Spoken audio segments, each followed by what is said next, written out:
I had always thought life would be smooth after getting married. I grew up in a loving but modest home, and despite the loss of my parents in my late teens, I carried their values with me: kindness, humility, and strength. My husband, Ethan, had swept me off my feet during our college years. He was charming, ambitious, and seemingly the perfect partner.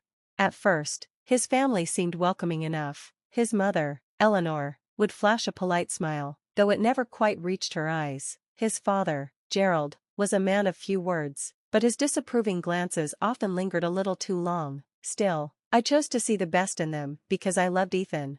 We moved into the large family estate soon after our wedding, as per Eleanor's insistence. She claimed it was only temporary until we could save for our own home. It seemed generous at first, but little did I know, I was walking into a gilded cage. Things started subtly, almost imperceptibly. I began to notice how Eleanor would frequently compare me to their family friends' daughters-in-law, who were doctors, lawyers, or heirs to substantial fortunes. You know, Olivia managed to host a charity gala for 300 guests all by herself, Eleanor once said, her tone dripping with feigned admiration. Isn't that impressive, Ethan? I smiled, feeling the sting but brushing it off. That does sound impressive, I replied. She's a natural, Eleanor continued, her gaze cutting into me. Not everyone has the upbringing for it. Ethan didn't defend me, he didn't even notice. It was easier to let these comments slide than to start a conflict. At least, that's what I told myself. Soon, Eleanor began treating me less like a family member and more like staff. She'd leave lists of tasks for me to complete during the day, ironing their clothes, polishing the silverware, and preparing dinner. Initially, I tried to comply, thinking it was a way to earn her approval, but no matter how hard I worked, it was never enough. One evening, after spending hours preparing a 3-course meal for the family, Eleanor frowned as she tasted the soup. It's too salty, she declared, pushing the bowl aside. Do it again tomorrow, and please, follow the recipe this time. Ethan said nothing, he didn't even meet my eyes. Ethan's long hours at work left me alone in a house that didn't feel like home. I tried to focus on hobbies, even attempted to make friends in the area, but Eleanor discouraged me.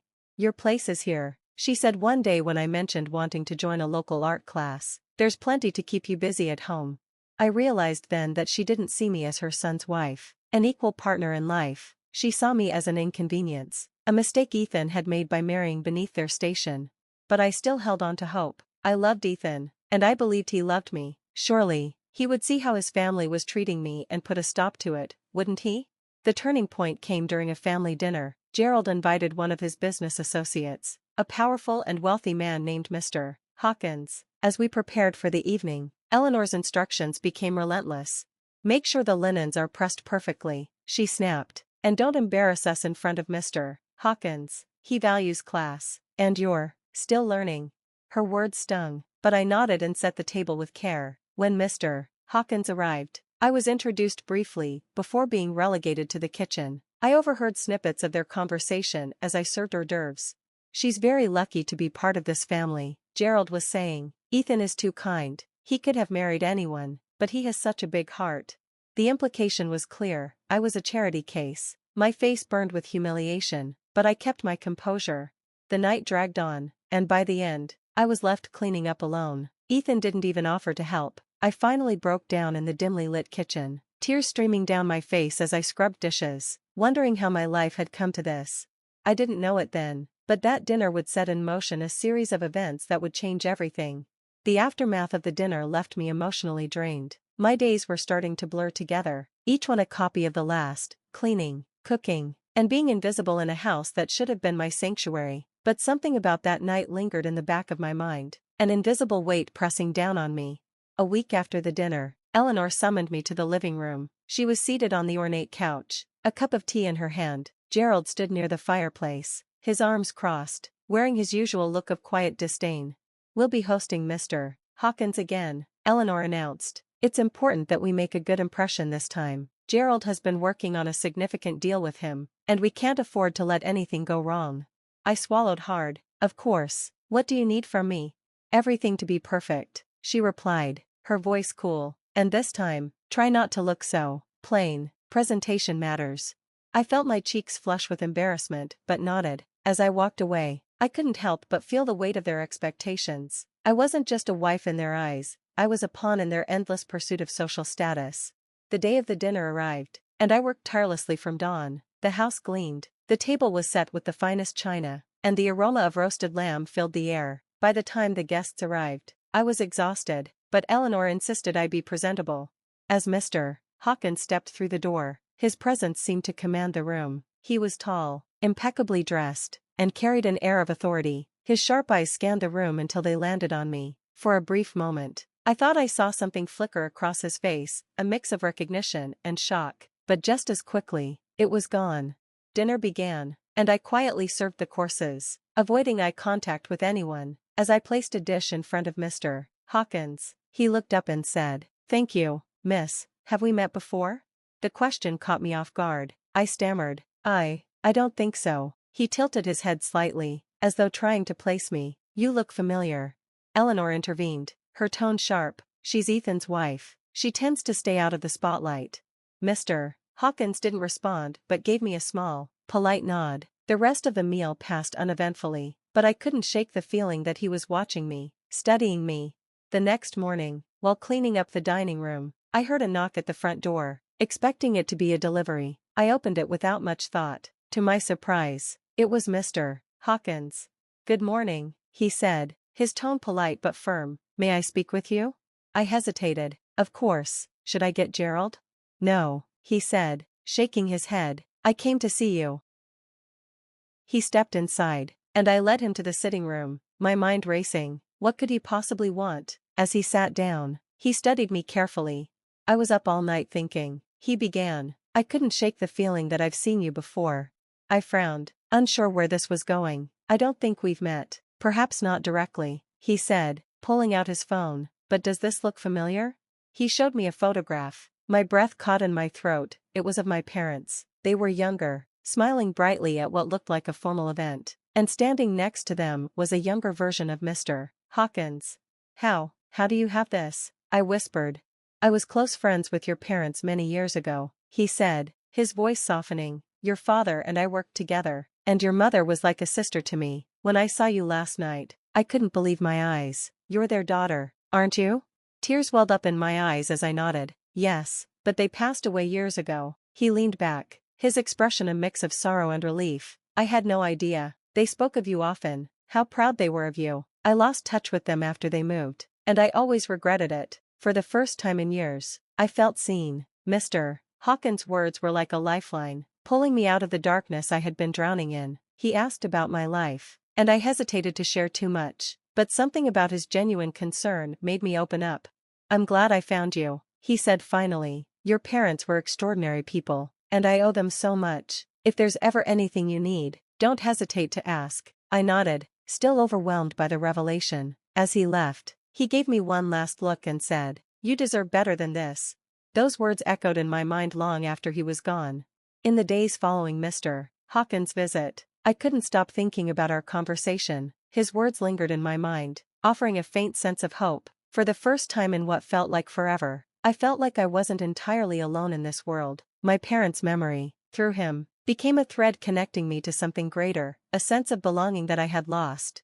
Eleanor, however, wasn't blind to the change in me. While I continued my duties, something about my demeanor must have shifted. One morning, as I was scrubbing the kitchen counters, she approached me with her usual air of superiority. "You've been awfully quiet lately," she said, her eyes narrowing. "Not that you're one for conversation, but you seem distracted." I shook my head quickly. "I've just been tired."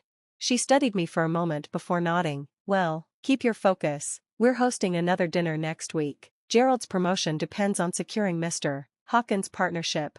My heart sank. Another dinner? The idea of being paraded around like a servant again made me nauseous. But then I remembered Mr. Hawkins' parting words, "You deserve better than this." A few days before the scheduled dinner, I found an envelope addressed to me on the hall table. It wasn't the type of thing Eleanor or Gerald would bother with. They never acknowledged my personal life. Curious, I opened it and was stunned to find a handwritten letter from Mr. Hawkins. "Dear Ava, it was truly a shock to see you again, but also a blessing. Your parents were dear to me, and I can't bear the thought of their daughter being treated unfairly. I have arranged for an opportunity that I believe could change your circumstances. If you're willing, come to my office this Friday at noon. I'll explain everything." Warm regards. Daniel Hawkins. My hands trembled as I read the letter. Could this really be happening? Was this the lifeline I had been praying for? Friday arrived, and I could barely contain my nerves. I told Eleanor I had errands to run and left the house, clutching the letter like a talisman. As I entered Mr. Hawkins' office building, my heart raced. The receptionist guided me to his office, where he greeted me with a warm smile. "I'm glad you came," he said, gesturing for me to sit. He explained that he had connections in a nearby nonprofit organization that supported women in difficult situations. He believed they could help me build a new life, one where I could rediscover my sense of self-worth and independence. "But there's more," he said, leaning forward. "Your parents left behind a trust fund in your name. I helped them set it up years ago, but I lost track of it when they passed. It's modest, but it's enough to give you a fresh start." Tears streamed down my face as I listened. The idea of starting over felt like a distant dream finally within reach. That evening, I returned home with renewed resolve. I knew Eleanor and Gerald would never let me go easily, they thrived on control. But now, I had something they didn't know about: a plan, a future, and the means to escape. I began quietly packing a few belongings, hiding them in the attic. Each day, I worked discreetly to gather what I would need. The upcoming dinner felt like the perfect cover. While their attention was focused on impressing Mr. Hawkins, I could slip away unnoticed. As the dinner approached, I found myself smiling more often, even humming as I worked. Eleanor noticed but misinterpreted it as compliance. "Good," she said with a rare nod of approval. "You're finally understanding your place." If only she knew. The evening of the dinner arrived, bringing with it a storm of nerves and anticipation. Eleanor was in full command mode, barking orders at everyone to ensure perfection. Gerald, for his part, was too busy rehearsing his business pitch to Mr. Hawkins to notice anything out of the ordinary. I moved about the house methodically, my heart racing with each passing moment. Tonight would be my last night here. Guests began arriving, including Mr. Hawkins, who greeted me with a knowing smile. His presence was a reminder of the escape plan I'd meticulously crafted. The atmosphere in the dining room buzzed with polite chatter and the clinking of glasses. As expected, Eleanor had instructed me to stay in the kitchen, serving dishes and refilling drinks. But Mr. Hawkins wasn't content to let me stay in the shadows. "Ava," he called out when I entered with a platter of appetizers, "why don't you join us? After all, we've got much to talk about." Eleanor's face turned a shade of red I had never seen before. "Oh, there's no need for that," she said hastily, laughing nervously. "She's here to help, not to dine." But Mr. Hawkins wasn't deterred. "I insist," he said, his tone polite but firm. "Ava is like family to me. I won't have her treated otherwise." The room fell silent. Gerald shifted uncomfortably in his chair, while Eleanor sputtered for a response. Reluctantly, they allowed me to sit. I could feel Eleanor's eyes burning into me, but I kept my composure, buoyed by Mr. Hawkins' support. As the meal progressed, the conversation turned to my parents. Mr. Hawkins shared stories about them, how my father had been his closest friend and how my mother's kindness had touched everyone she met. For the first time in years, I felt like they weren't just a distant memory, they were alive in the room, in the words of someone who had truly known them. It was then that Mr. Hawkins dropped the bombshell. "Ava," he said, addressing me directly, "have you told them about the trust fund your parents left for you?" My heart stopped. I glanced at Eleanor and Gerald, whose expressions twisted from confusion to shock. "Trust fund?" Gerald repeated, his voice laced with disbelief. "Yes," Mr. Hawkins continued, turning his gaze to them. "Her parents left her a considerable amount to ensure she'd never have to rely on anyone else. I'm appalled to see how that generosity has been ignored." Eleanor stammered, trying to regain control. We weren't aware. She never mentioned it." I met her gaze for the first time that evening, my voice steady. "Because you never asked." The tension in the room was palpable. Gerald tried to defuse it, laughing nervously. "Well, this is a misunderstanding. Of course, Ava will have access to her funds. Isn't that right, Eleanor?"